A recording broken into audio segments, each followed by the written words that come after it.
అమరావతి జై జై దుర్గా.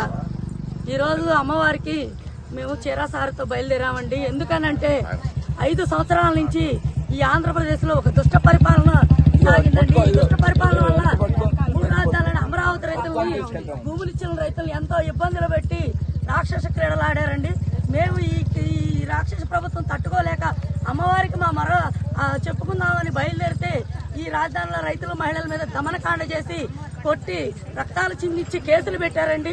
అప్పటి నుంచి మేము అమ్మవారిది ఒకటే అనుకున్నామండి, ఈ రాక్షస ప్రభుత్వం పోయిన రోజు, దిగిపోయిన రోజు, ఈ అమరావతికి మంచి రోజులు వచ్చిన రోజు, రాష్ట్రానికి మంచి రోజు వచ్చిన రోజు మళ్ళీ ఆ ఇంద్రకీలాద్రి కాలనడికతో పొంగళ్ళు చేసుకొని చిరాసారాలతో బయలుదేరదామని, రాష్ట్రం అంతా అభివృద్ధి చెందాలని, కంపెనీలు రావాలని, రాష్ట్రం సుఖశాంతులతో ప్రజలందరూ వర్ధిల్లాలని మేము అనుకున్నామండి.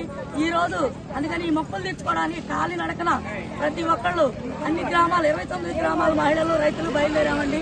ఇప్పటికీ ఈ మొక్కు తీర్చుకోగలుగుతున్నాము.